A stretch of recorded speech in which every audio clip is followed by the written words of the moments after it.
Hey, hello everyone. Thank you for coming. My name is Dave Peaty. I am on the PPN board.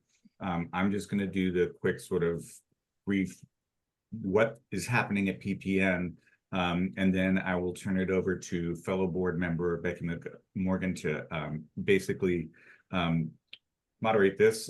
We will be doing Q&A at the end. We're going to try to do it so you ask the questions. We will definitely be reminding you to ask a question rather than make a statement. And then and to try to keep it short and concise.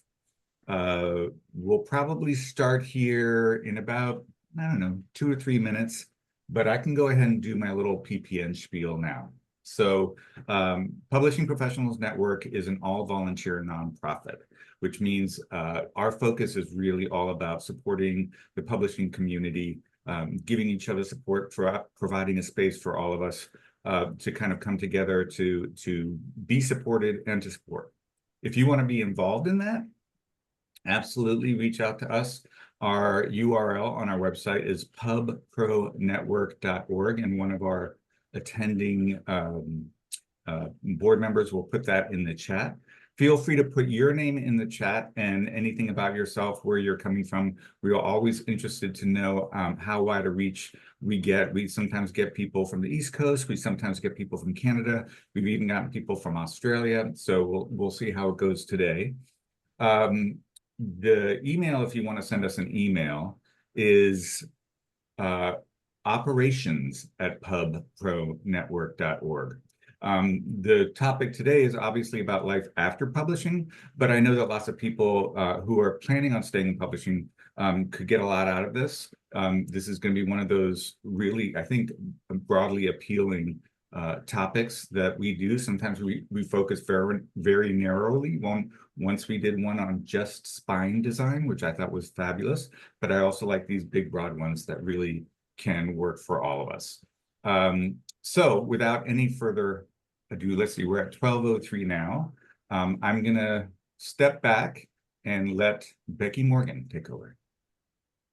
Thank you, Dave. And just to reiterate, so when we this is going to be a conversation rather than a presentation. I mean, Maria Giudice is definitely our star, but you know, this is not going to be slides and bullet lists and things like that. It is definitely a conversation because everybody has valid things to add to the conversation. So when you do have a question, I think I will signal like, okay, let's open it up for general conversation. Please use the little hand raising icon, and Dave will unmute you, and you can ask your question. And otherwise, yeah, please stay muted. Okay, so I am so happy that Maria Giudice has agreed to come and talk to us. She's an amazing person, amazing designer, amazing expert in change and transitions to come and talk to us.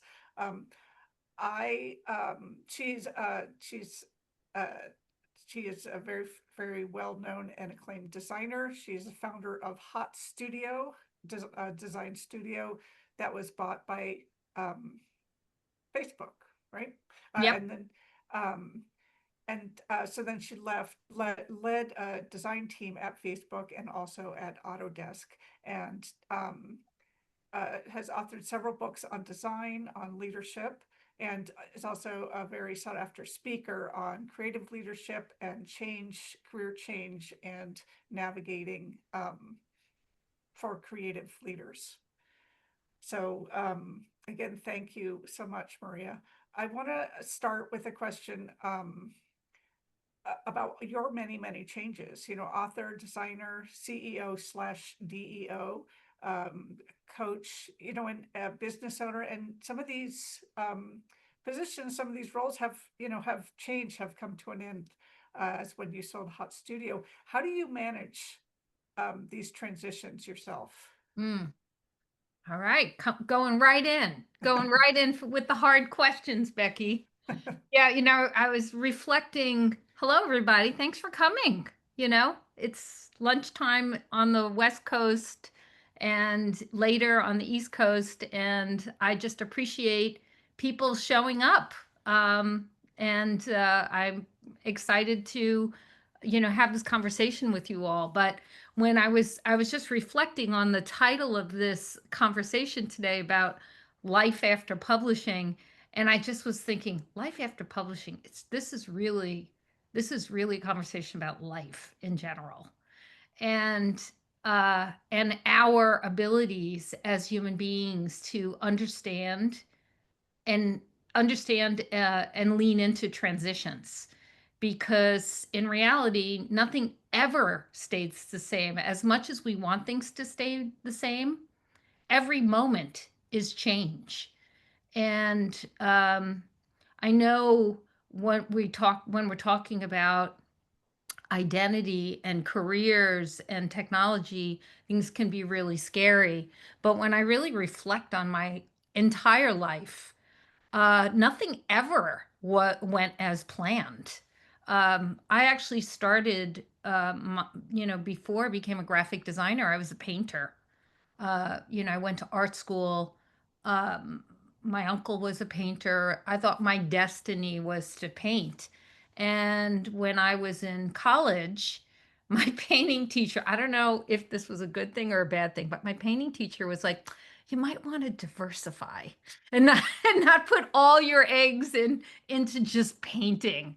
And so I'm not sure if that meant that I sucked or that she was giving me some wisdom. So I started taking graphic design classes just to kind of like have diversity in my work.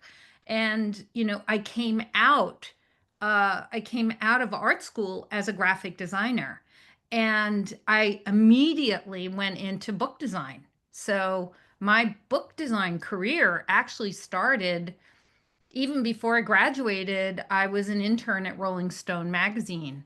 Um, and and yes, Jim, there was lots of drugs in the stat room.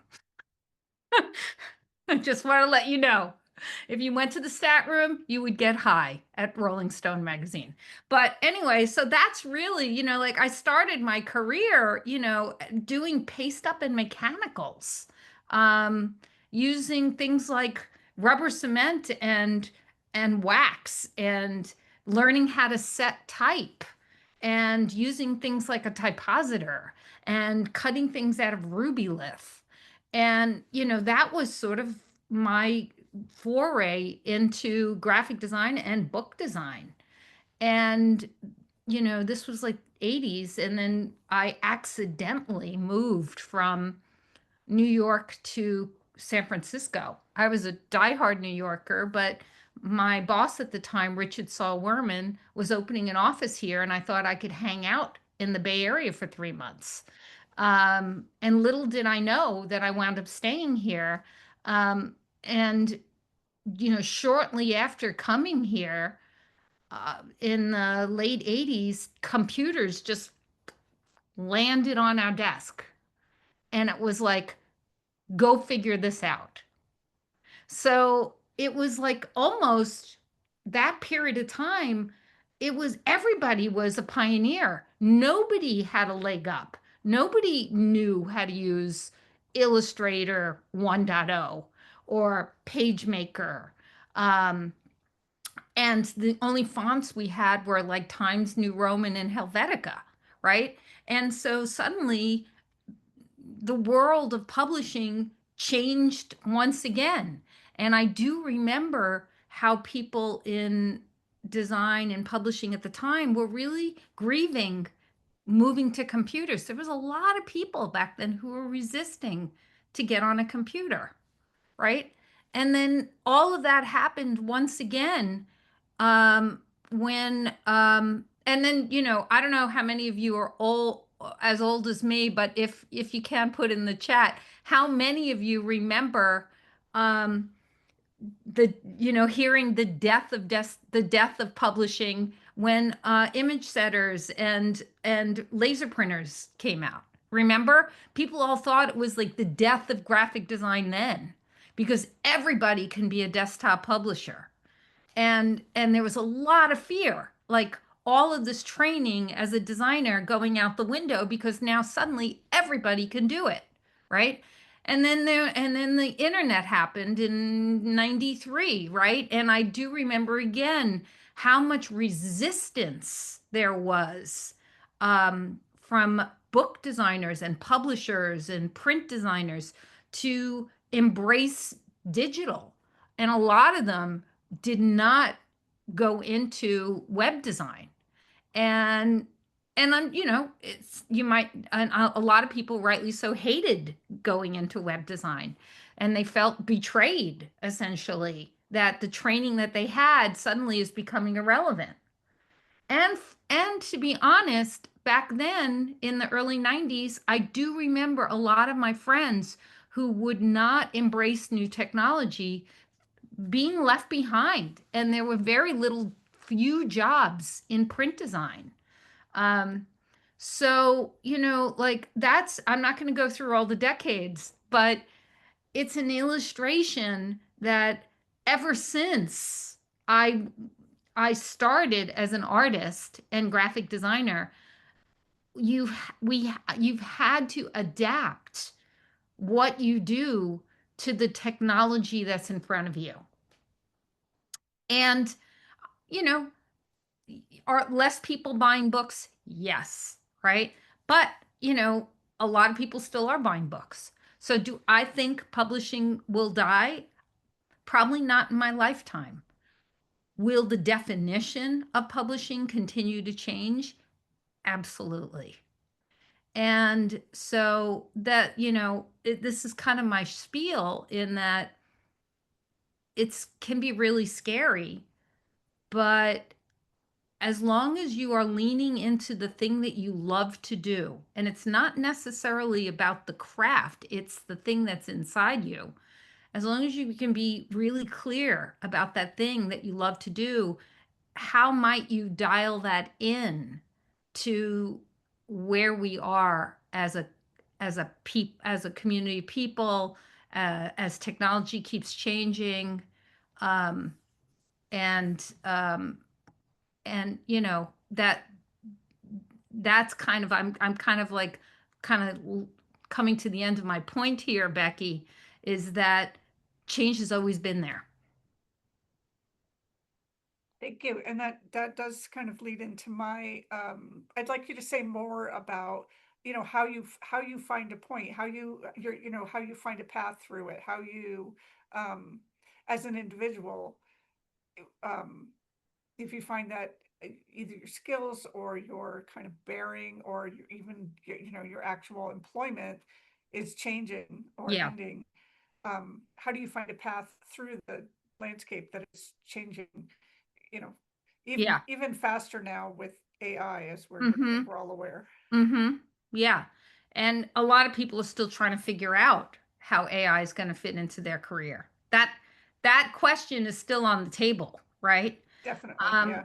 so, you know, I want to acknowledge how hard it is to it, even though I've kind of like talked about how things were changing, I also just want to acknowledge that it is really hard. It is scary to dedicate your life to a certain industry or a career and to suddenly feel have the fear that everything that you've learned to date may not apply to what you're doing now or where you're going.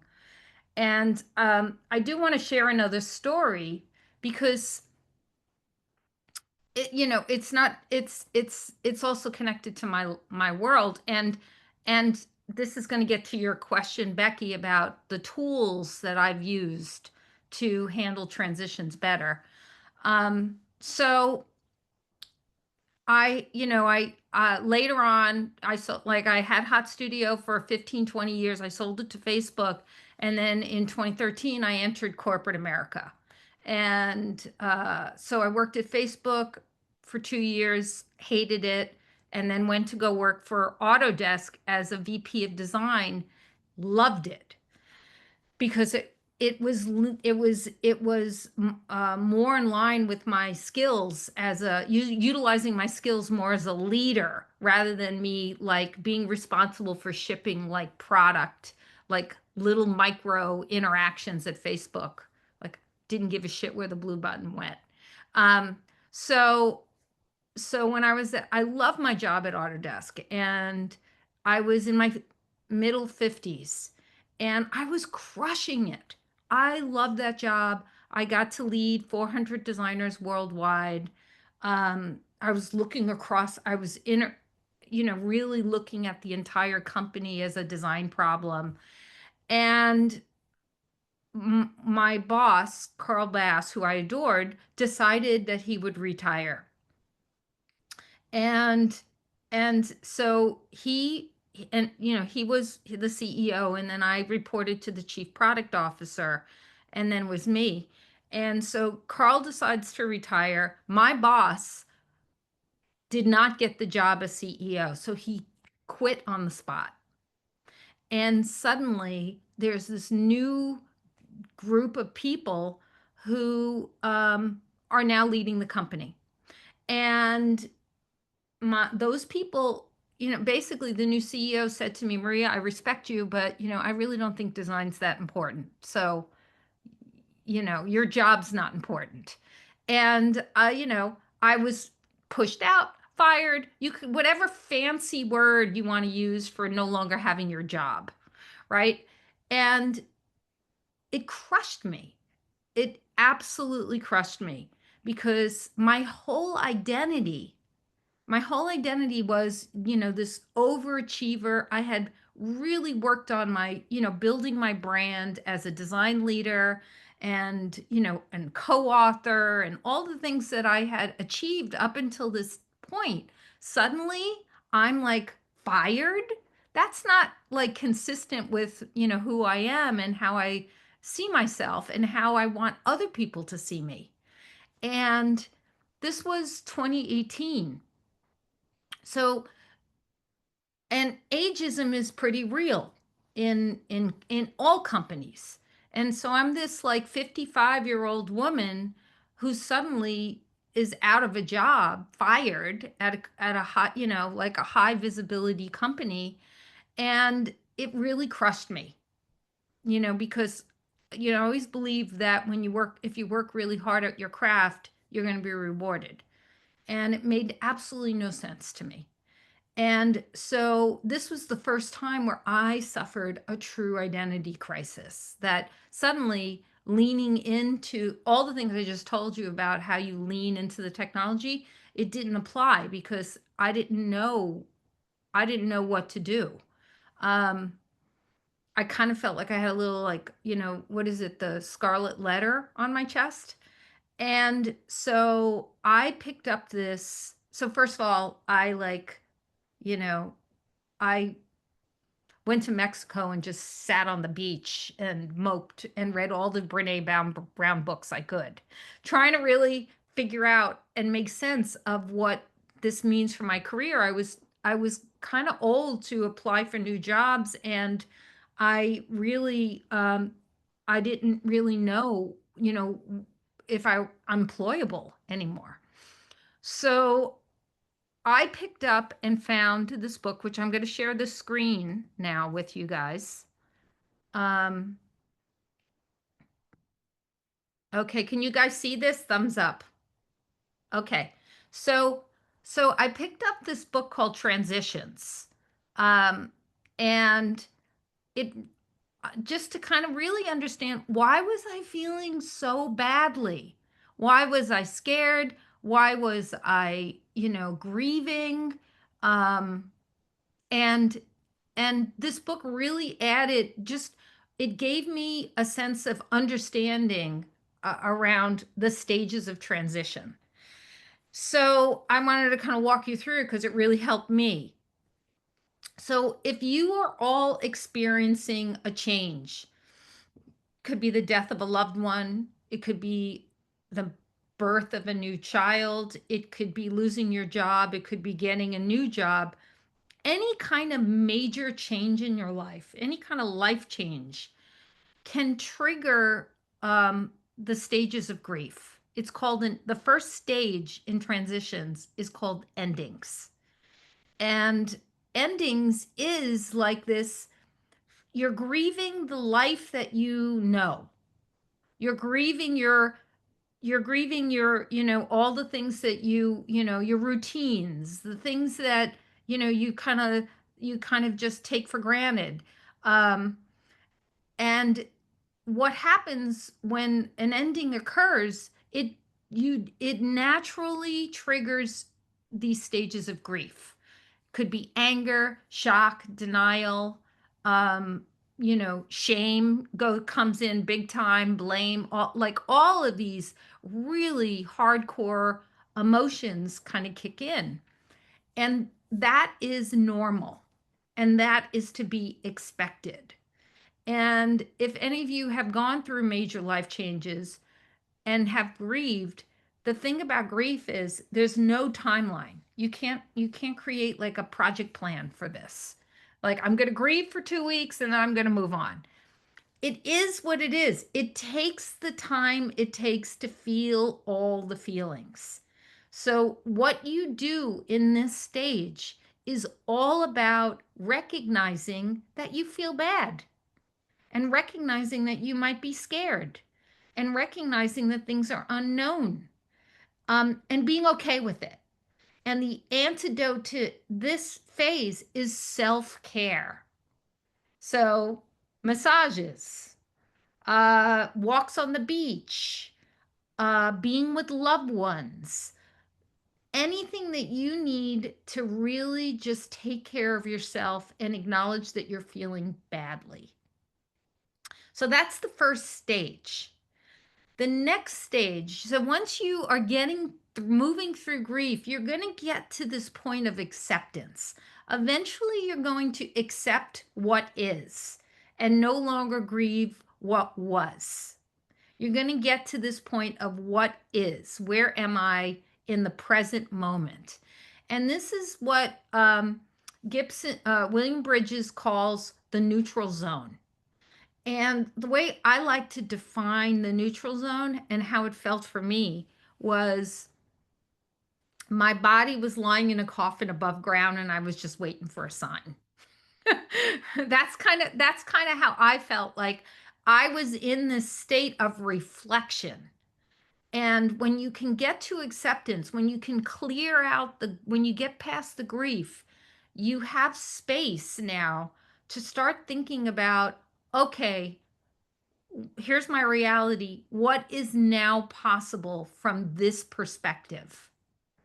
And so for me, this is when I started taking stock of my life. And I made a list, and I'm inviting you to do this too, to have a plus and minus side. And on the minus side, list all the things that you no longer love to do. It could be people, it could be things. What are the things in your life? And you can focus on your career and your personal life at the same time. What are the things that take my energy away from me? That take away my life energy, that make me feel like shit, that I just don't want to do, right?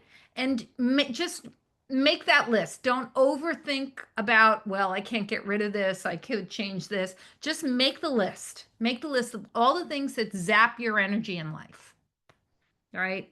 Like for me, I would put like 25-year-old tech bros in that list, right? I would put um, pixel pushing in that list. I would put, micro interactions that don't really serve people's needs in that list.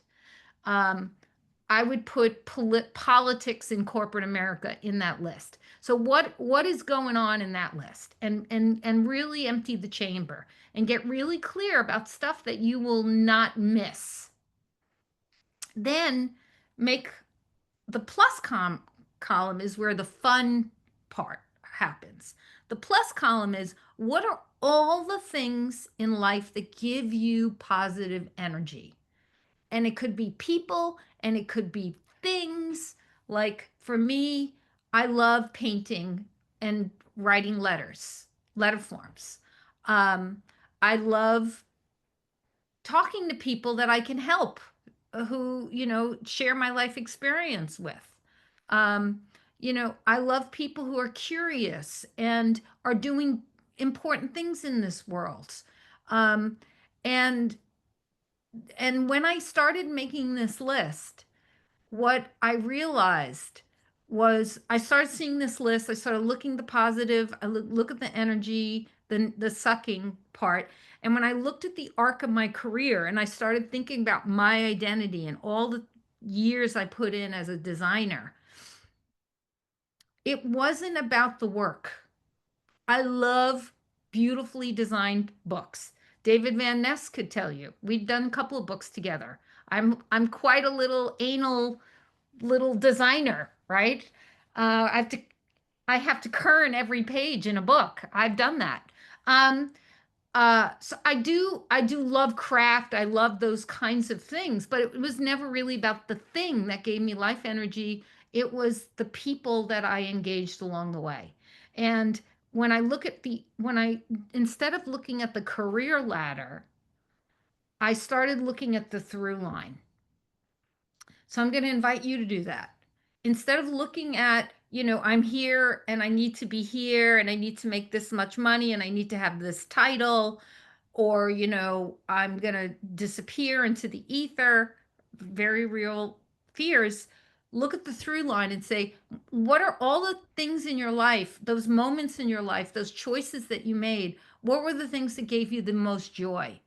And when I look at my through line, it was I loved working in collaboration with people. I love lifting people up. I love helping other people be successful.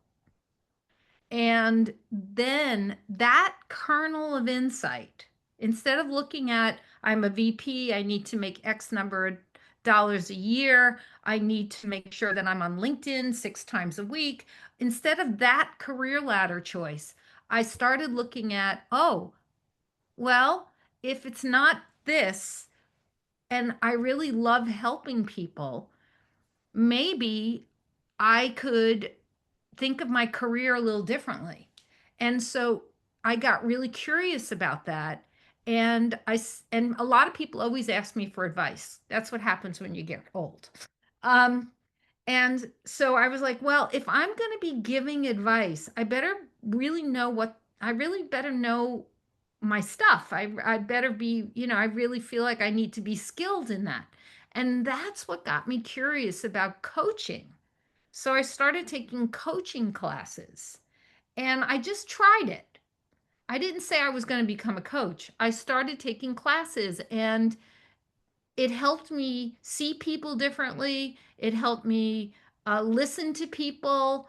It helped me ask the right questions so that they can have those answers on their own rather than me dictating my own life experience. And that's the next stage, new beginnings. When you can accept where you are and you start thinking about the through line and all the things that you love to do that give you energy, those moments that when the day, they give you energy because you lose track of time, right? Or the people that you see in your life that just light you up. Those are the things to pay attention to. And when you start looking at that data and you start eliminating the ladder and you say, okay, the things that I love to do, what other career paths might be there? And so that really, I'm going to stop sharing so I can look at you all. But that really was like, it's redesign, right? And so rather than fearing change, change is inevitable, change equals design, to reposition your life and say what might be possible now, how can I redesign my career? And you might be doing something completely different. And that is incredibly liberating because as creative people, we're always going to be leaning into our creativity. it doesn't necessarily mean we have to like follow a certain path to get there. I said a lot. I'm going to stop. Thank you. No, that was amazing. It was a really great illustration. And I actually had one more question to ask you before opening it up, but I think you may have already answered. Um, for yourself, what aspect of design and publishing did you find most important to carry into the future? And it sounds like it's the people part. That, but also what I love about publishing and books, and I think of publishing very broadly, right?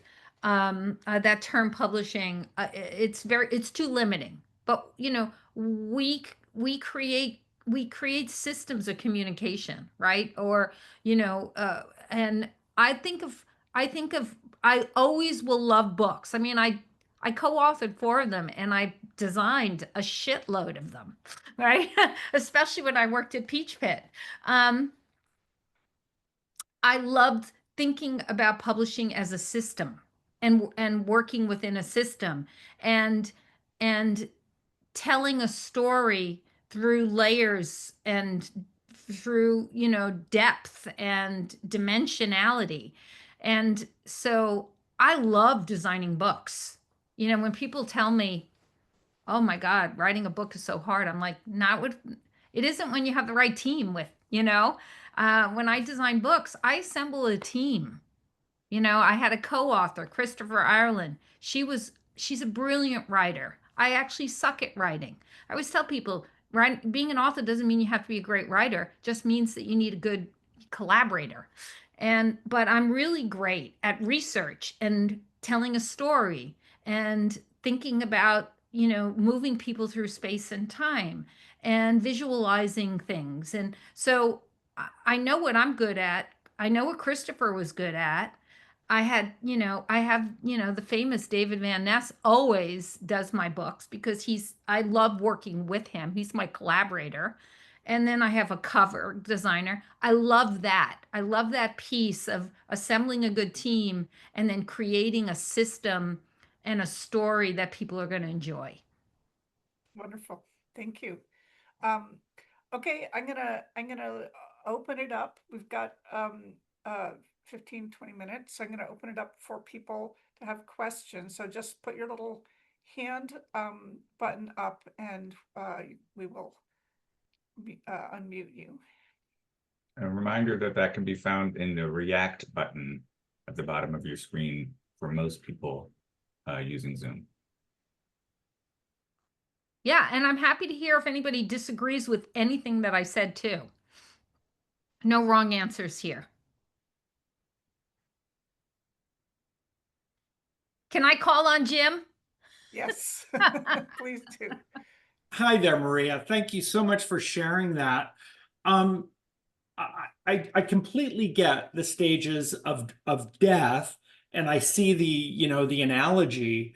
My question to you is, what happens in that process when you get stuck? And Yeah. it just seems like I'll speak for myself. I've tried so many different ways to move toward beginnings, and yet I feel stuck. Mm. Yeah. And the one of the I felt stuck before I even picked up this book because I didn't understand why I was feeling the way I was. And so being stuck, there's multiple layers about getting stuck. So I mean, we'd have to like really get to the part of you that is resisting, right? There's probably a part of you that is resisting changing or moving. And I'd love to try to understand more clearly what the source of the fear is, because when you're stuck, there's a part of you that's scared. Um, but let me ask you this, Jim. When you look at the columns of plus versus minus, when you think about why you were put on this planet, I'm going to ask you the big question. Why do you think you were put on this planet? Probably to annoy others.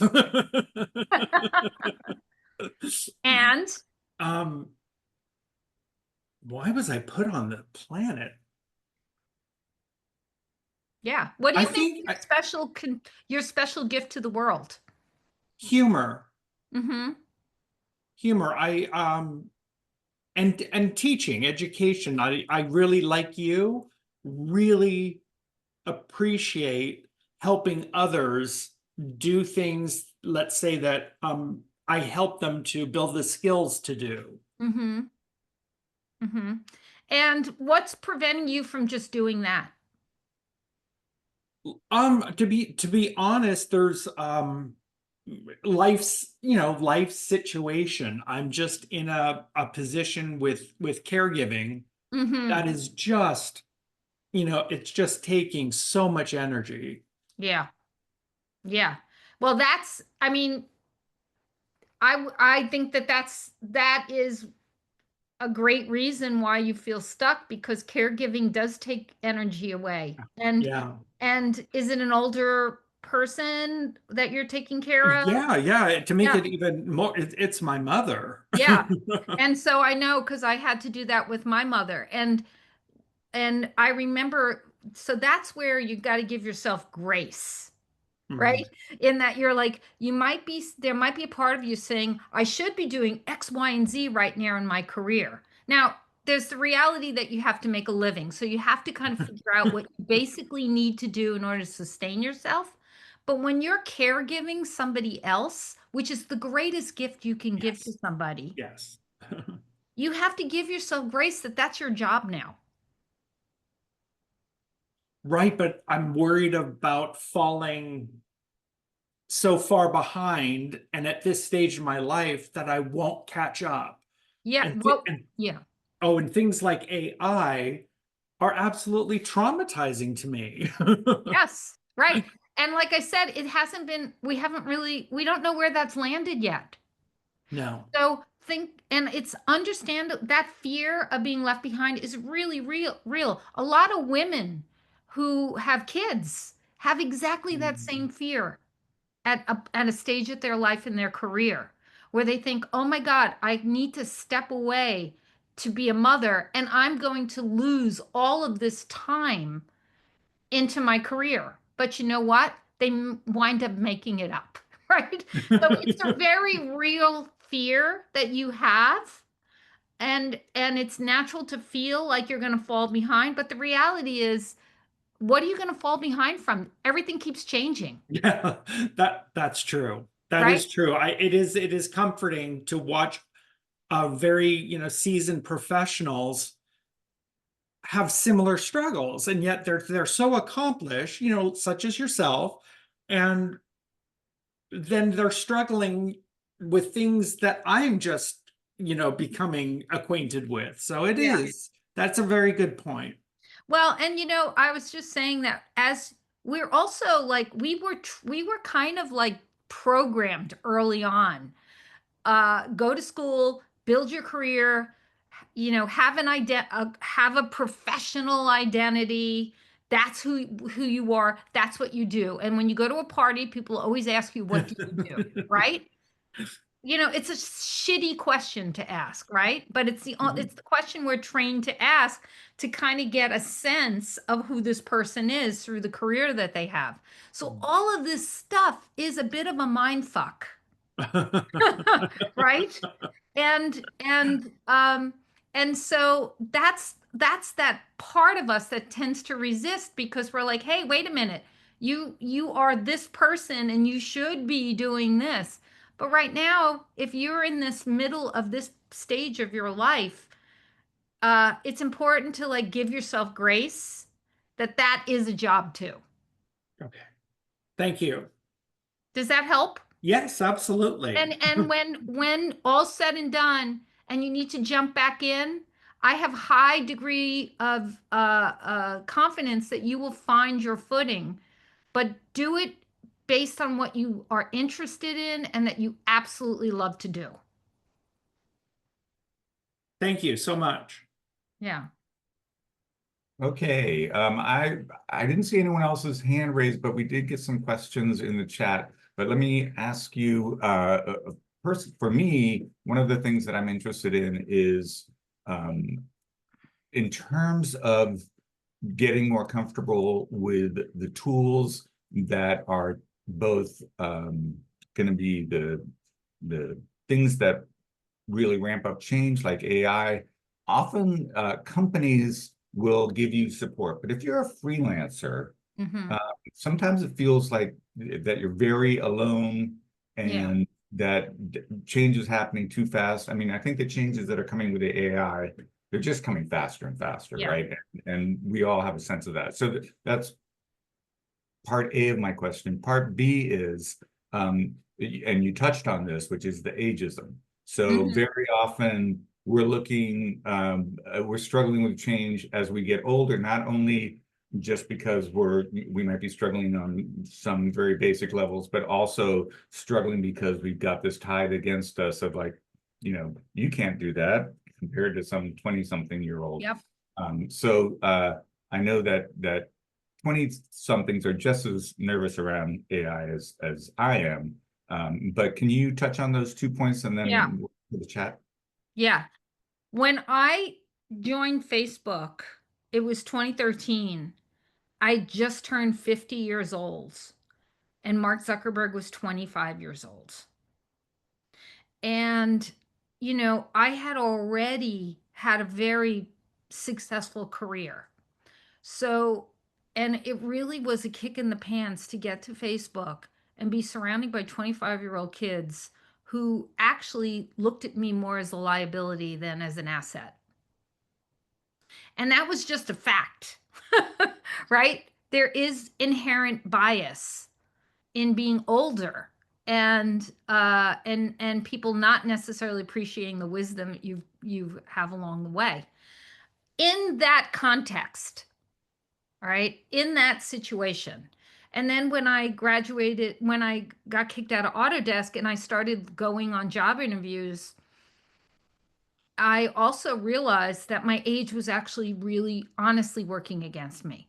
And so, you know, rather than trying to fit into a context that isn't going to be uh, uh, welcoming to me based on my age, that was one of the reasons why I decided not to continue going into corporate America. It was like, look, I'm not gonna like fight up, I'm not gonna push water upstream. And so rather than trying to be in an environment where people do not appreciate my years of service, I'm going to go here and coach people where people actually do really value my experience and years of service. So it does help to take stock of the environment and the context to which you are working within, right? And making sure that is this an environment that I can thrive in, or is this an environment that I'm constantly be struggling in? So if you're struggling, then you really need to figure out, well, what is the avenue I need to go in that's gonna, you know, that is going to be relevant based on the technology, but is still going to use my strengths. So that's how I would solve the ageism problem. And then in terms of freelance, I mean, technically, as a, running your own agency, you are essentially a freelancer from job to job, client to client. So I understand that feeling of being an outsider, um, which, by the way, to me was a lot better than being on the inside, because being on the inside is a total shit show. Uh, and corporate America. Um, you do have to work harder to figure out where's the community of people that are going to help me understand the technology and where it's going. So you have to find your community and look for other people in your network in similar situations who are also trying to make sense of where the technology is going. Maybe by joining PPM. Maybe you have to find your tribe, right? And that will help you. I mean, when I was running Hot Studio, um, and I survived like so many downturns. And there were other agencies I was competing with for jobs, but when we hit downturns, we were all at the bar together crying over our beers, sharing our grief, right? So it's important to find those people who really understand the context to which you're working within. I think a lot of people who are in publishing often transition to a different part, which is becoming an author, as you're familiar with. And one of the questions in the chat is is there much viability left to getting an agent to get a book deal anymore? Ah, people ask me this question all the time. This is one of the good things. There are less barriers to getting published than ever before. So that's the upside of publishing now, right? I remember the old days where you had to write a proposal and have like a 12-page abstract and a sample chapter and the table of contents. Like those were the days of publishing where you had to really go and get an agent who would help you get your book published. You don't need to go down that route anymore, right? Especially if you're in a niche, industry like I am, which is design. That's considered niche. It's not something that people are going to be necessarily picking up in the airport bookstore, which, by the way, you have to pay to be in anyway. So the best thing I tell people is if you have something that you want to share with the world and it's in the form of a book, just do it. just get it, just do it. Put it together. And then you can decide are there publishers who would be interested in this? Or B, should I self-publish? And what's important to you. So the last book, actually last two books, Rise of the DEO and Changemakers, what was really important to me, because if for DEO, we were talking to agents, but eventually what turned me off about the agents was that all they care about is your manuscript. You give them the manuscript, the publisher will publish the book. You have no control over how it looks or what the cover looks like, right?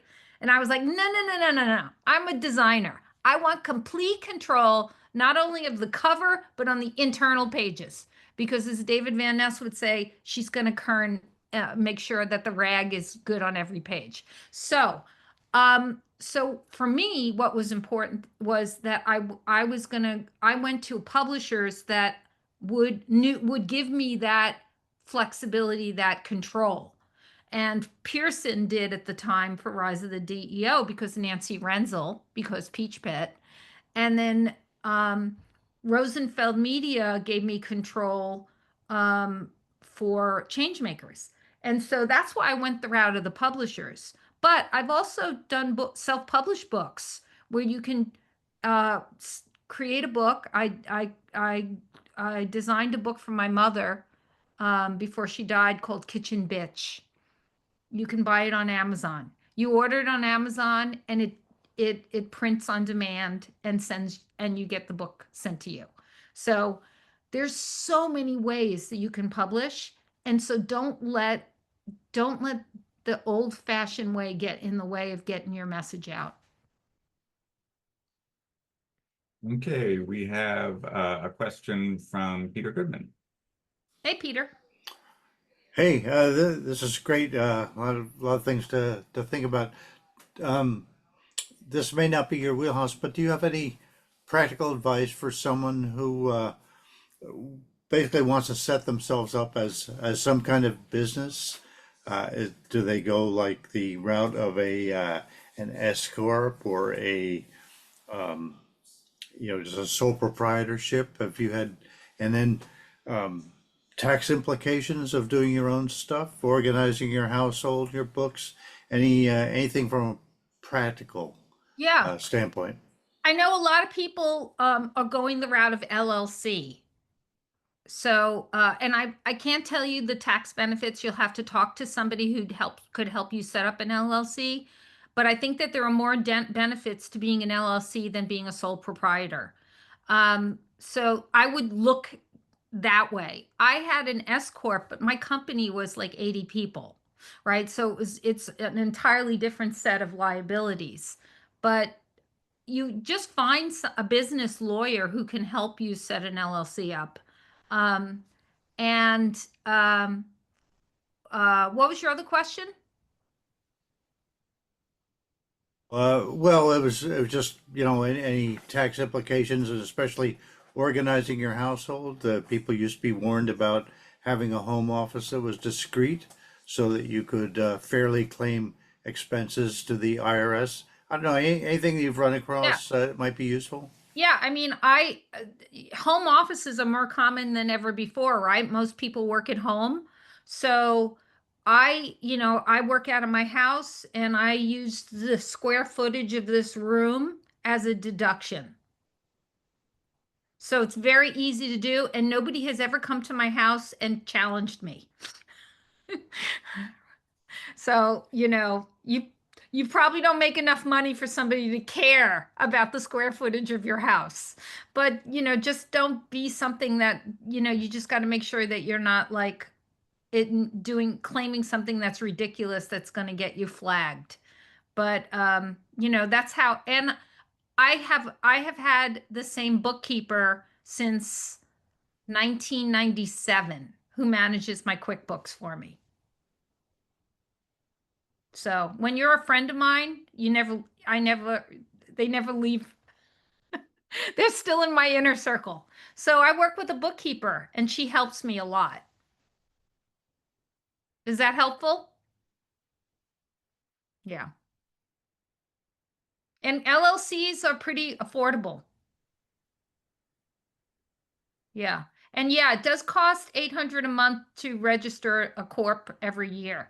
I don't really know what yeah, so there are some people online who have different opinions. So, just take mine with a grain of salt. But, talking to somebody like talking to a business lawyer is probably your first step. I think we have time for another one question. Nancy Peterson.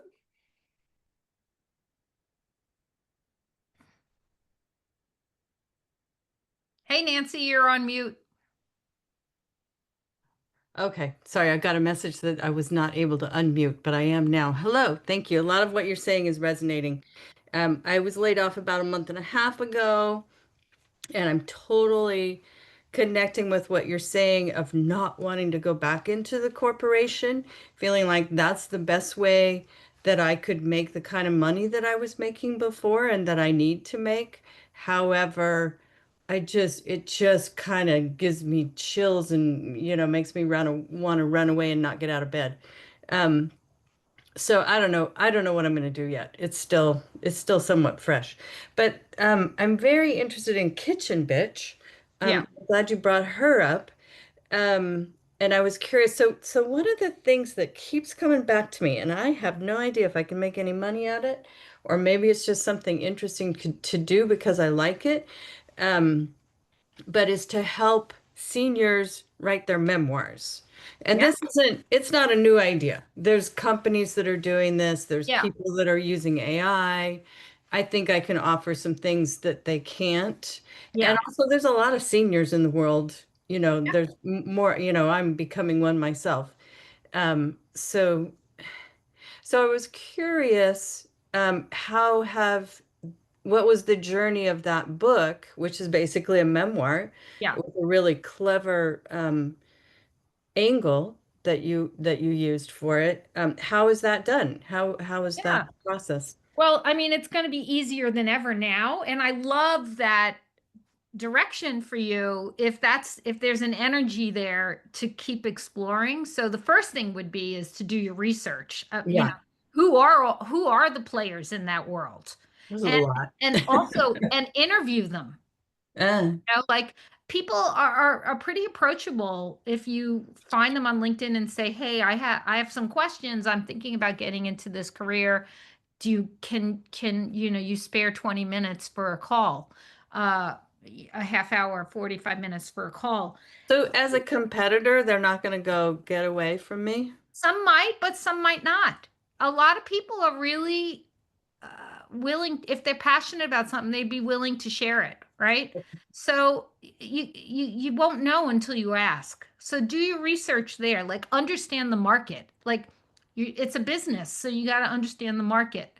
Also, there's a lot of fear, like especially if you're used to making a lot of money in corporate America, it's a shitload of money and that's also really hard to walk away from. Yeah. And go through the exercise of all right, here's what I made, but what do I actually really need to be happy? Like try to get objective about how much money you really can live off of. So if you're trading more happiness for an income, that's a pretty good trade-off. So get realistic. Not, I could make this much money. I'm used to making this much money. Yeah, but what are you trading off? You might be trading happiness, and life is too short right now for us to have a day of unhappiness, All right? right. You're making me want to cry. That's really, Okay, yeah, but it's true. Like, yeah. I think I'm like in my 60s. I see the clock. I got 20 good years left. Might be longer, but 20 good ones. Mm-hmm. And that's a finite number. So I better make sure that every day counts, right? And do I really want to go into a job that I absolutely hate because I can make, a lot more money than I'm used to, right? And there's also a great book called Die with Zero, by the way. A lot of people die with a lot of money because they were afraid to spend it. So like there's a lot of taking stock of your life right now is super important. So if you're interested in this path, treat it like a business problem, Mm-hmm. a design problem. Do some research, get curious. And then like in terms of tools, AI would be your friend, Yeah, totally. right? Transcriptions are your friend. Yeah, I have to say I feel more excited about AI than I do scared about it because it can take the drudgery out of the Yeah, work of writing and editing and just absolutely. leave you with the fun part. And when I did Change makers came out of that transition, that reflection moment where when I was in reflection after losing my job to Autodesk, I was asking myself, what do I want to celebrate that I did great that I want to share with the world? But what were the mistakes I made that led me to lose my job? Mm, And so from there, I started interviewing people who were uh, at senior levels of company that were change makers. hmm And I interviewed about 40 people before I create, then before I decided it was going to be a book. mm, And I interviewed people and I transcribed it. mm. And that became the data for the book itself. Interesting. So if you just even simply interviewed old people on Zoom with an interview script of questions, you're going to get so much data that then you can feed through AI to help you write the book. Right. So there's a pathway there that I'm excited for you to explore. Okay. Thank you. Yeah. Okay, thank you so much. This has been, it's just, I don't know, it makes me feel like I want to cry because it's been so valuable. And so, I mean, I think almost everybody has gone through really hard transitions. So many people in publishing have gone through hard transitions. So this is going to be, I mean, you can go through through points of like, well, how do you write your LinkedIn profile? How do you, what are the interview questions, blah, blah, blah. But I think this is because it's not just about your career. It's not just about publishing. It's about every part of your life. And so it is just really, really valuable. Thank you so much to everybody who came and joined. And there is going to be a video, a recording available. I believe if you signed up, you're going to get a note when the video is available. Is that right, Dave? You'll get a little, yeah, okay. So yeah, it's almost 1 o'clock. I'll just wrap it up quickly and say thanks again. And please, to the folks watching, if you enjoyed this, if there are things that we would like to have PPN address, please let us know. We really want to know what is helpful to people. And join PPN. We'd love to have you. Thank you, Maria. And don't forget to buy Maria's book. Yeah, Good right, call. right, thank Good you. Here, call. here. Ah.